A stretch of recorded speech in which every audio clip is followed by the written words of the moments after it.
નમસ્કાર દર્શક મિત્રો, તમે જોયા છો સાંઈ કેપિટલ સંચાલિત ઝટપટ ન્યૂઝ અને નવસારી લાઈવ. દિવસભરની ઘટનાઓથી અવગત કરાતા બુલેટિન ઝટપટમાં જુઓ આજના સમાચાર.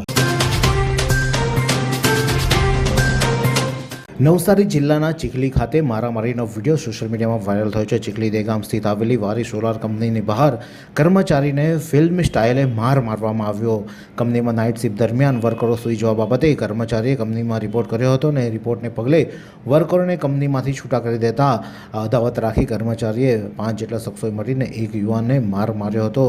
માર મારવાનો વિડીયો સોશિયલ મીડિયામાં વાયરલ થયો છે. 2 દિવસ પહેલાં વાયરલ થયેલા વિડીયો બાદ પોલીસે કોઈ કાર્યવાહી ન કરતા લોકોમાં રોષ ભભૂકી ઉઠ્યો છે. વલસાડના રેલવે સ્ટેશન વિસ્તારમાં મારામારીની ઘટના બની છે. રેલવે સ્ટેશન પાસે આવેલી ચાની દુકાનમાં છૂટા હાથની મારામારી થઈ હતી. મારામારીની ઘટના સીસીટીવીમાં કેદ થઈ હતી. 2 યુવાનો વચ્ચે સ્ટેશન રોડ પર છૂટા હાથથી મારામારી થતાં પંથકમાં ચકચાર મચી જવા પામી હતી. સમગ્ર ઘટનાના સીસીટીવી ફૂટેજ સામે આવતા પોલીસે મારામારી કરનાર યુવાનોની શોધખોળ હાથ ધરી છે.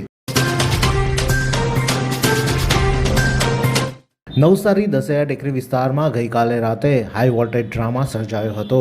એક યુવાન મોબાઈલ ટાવર પર ઉપર ચડી ગયો હતો અને જેને પગલે લોકટોળા એકત્ર થઈ જવા પામ્યા હતા. યુવાનને કોઈએ માર માર્યો હતો, જેને પગલે તે ઉપર ટાવર પર ચડી જવા પામ્યો હતો.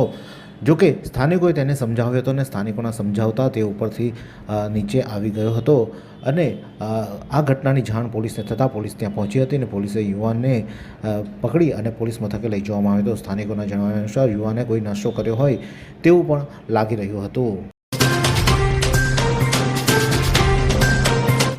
નવસારી મિથિલા નગરીમાં ગંદકી અને ઉભરતી ડ્રેનેજથી રહીશો પરેશાન. રોગચાળાની ભીતિ વારંવારની રજૂઆત છતાં તંત્ર નિષ્ક્રિય. હજારો લીટર શુદ્ધ પાણીનો વેડફાટ અને ગંદા પાણીના ભરાવાથી સ્થાનિકો ત્રાહિમામ પોકારી ઉઠ્યા છે. નવસારી મહાનગરપાલિકા વિસ્તારમાં આવેલા મિથિલા નગરીના રહીશો છેલ્લા લાંબા સમયથી ગંદકી, ઉભરાતી ડ્રેનેજ અને તૂટેલા પાણીની લાઇનની સમસ્યાથી ત્રાહિમામ પોકારી ઉઠ્યા છે. સ્થાનિક સ્તરે પ્રાથમિક સુવિધાઓનો ઘોર અછત અને વહીવટીતંત્રની ગંભીર બેદરકારીના કારણે સમગ્ર વિસ્તાર નરકાગારમાં ફેરવાઈ ગયો છે. તંત્ર દ્વારા પ્રી મોન્સૂન કામગીરીના મોટા દાવાઓ કરવામાં આવી રહ્યા છે, પરંતુ મિથિલા નગરીની વાસ્તવિક પરિસ્થિતિ કંઈક જુદી છે અને ત્યાંના લોકો રોગચાળાના ભય હેઠળ જીવવા માટે મજબૂર બન્યા છે. ત્યારે વહેલામાં વહેલી તકે મિથિલા નગરીના પાણી, ઉભરાતા પાણી અને ગટર સમસ્યાને નિરાકરણ લાવવામાં આવે તેવી માંગ ઉઠવા પામી છે.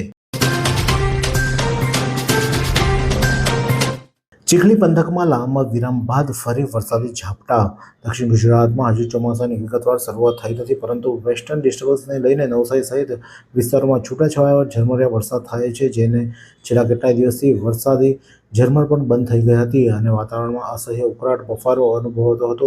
ચોમાસાના આગમનની છડી પોકારતી હોવાને લઈને ચીખલી તાલુકાના આસપાસના ગામોમાં અચાનક વાતાવરણમાં પલટો આવ્યો હતો અને આકાશમાં વાદળછાયું થયું હતું અને ભારે પવન સાથે વરસાદી ઝાપટા પડવાનું શરૂ થયું હતું. લાંબા વિરામ બાદ વરસાદ થતાં વાતાવરણ ઠંડક પ્રસરી હતી. લોકોએ અસહ્ય બફારા અને ઉકળાટમાંથી રાહત મળી હતી.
રચના ટ્રસ્ટ અને હિન્દી ભાષી મહાસંઘ સંયુક્ત ઉપક્રમે રવિવારના રોજ નવસારીના Sai restaurant and banquet hall ખાતે 1000 નિઃશુલ્ક નોટબુક વિતરણનો કાર્યક્રમ યોજવામાં આવ્યો હતો તેમજ હેલ્થ ચેકઅપ કેમ્પનું પણ આયોજન કરવામાં આવ્યું હતું. રચના ટ્રસ્ટ અને હિન્દી ભાષી મહાસંઘ તરફથી ઉપસ્થિત તમામ વિદ્યાર્થીઓ અને વાલીઓ, દાતાશ્રીઓ, મહેમાનો અને ડૉક્ટરને સ્વયંસેવકો તેમજ સહયોગીઓનો હૃદયપૂર્વક આભાર વ્યક્ત કરી અને સૌનો સહયોગથી આ સેવા કાર્ય સફળ થયું હોવાનું પણ તેમણે જણાવ્યું હતું. નેશનલ હાઈવે ઓથોરિટીની નોટિસથી ખંભલાઉના ગ્રામજનોમાં રોષ વ્યાપ્યો છે. ધારાસભ્ય નયન પટેલને સાથે ગ્રામજનોએ વાંસદા મામલતદારને આવેદનપત્ર પાઠવવામાં આવ્યું છે. નેશનલ હાઈવે ઓથોરિટીએ ઇન્ડિયા દ્વારા વાંસદા તાલુકાના ખાંભલિયા ઉનાઈ હાઈવે નજીક વર્ષોથી રોજગાર મેળવતા અને વસવાટ કરતા સ્થાનિક દબાણ હટાવવાની નોટિસ ફટકારવામાં આવતા સ્થાનિક વેપારીઓ અને ગ્રામજનોમાં રોષ ફાટી નીકળ્યો છે.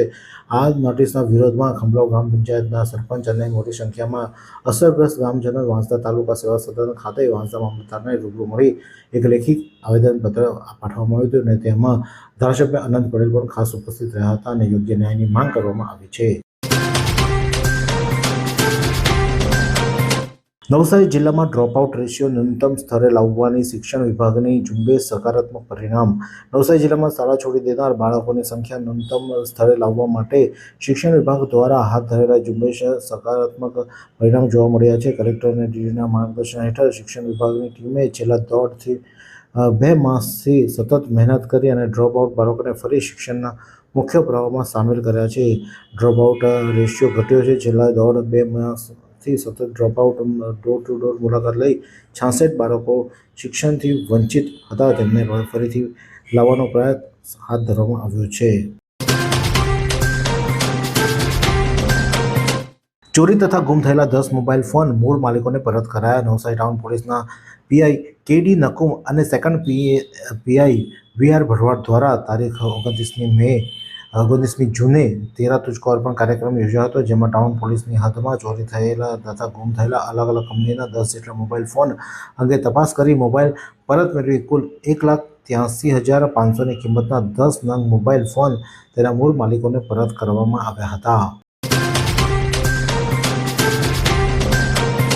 ખેરગામમાં અને નવસારીમાં મહિલાઓએ વટ સાવિત્રી વ્રતની ઉજવણી કરી. સનાતન ધર્મમાં જેઠ માસની પૂનમ મહિલાઓ માટે વટ સાવિત્રી વ્રત કરે છે જેમાં વટ વૃક્ષના પૂજા કરી વ્રત રખાય છે જેને લઈને પરિણીત સ્ત્રી પતિનો દીર્ઘાયુ, અખંડ સૌભાગ્ય અને સુખ દાંપત્ય જીવન માટે આશીર્વાદ મેળવે છે. વાત કરીએ હવામાનની તો નવસારી જિલ્લાનું આજનું મહત્તમ તાપમાન 34.3 અંશ સેલ્સિયસ છે. લઘુત્તમ તાપમાન 28.9 અંશ સેલ્સિયસ રહ્યું હતું. હવામાં ભેજનું પ્રમાણ સવારે 94% જ્યારે સાંજે 71% રહ્યો હતો. હવાની ગતિ 6.5 કિલોમીટર પ્રતિ કલાક દક્ષિણથી પશ્ચિમ તરફ રહી હતી. આ સુંદર સૃષ્ટિને નિહાળવા માટે હજારો લોકો પાસે દ્રષ્ટિ નથી અને એ ત્યારે જ શક્ય બને જ્યારે કોઈ ચક્ષુદાન કરે. તો તમારા સ્વજનો સાથે મળી એક સુનિશ્ચય લઈએ. ચક્ષુદાનને પરિવારની પરંપરા બનાવીએ. Visit Sant Punit Chakshu bank, Rotary eye institute Navsari. Call 7069006329.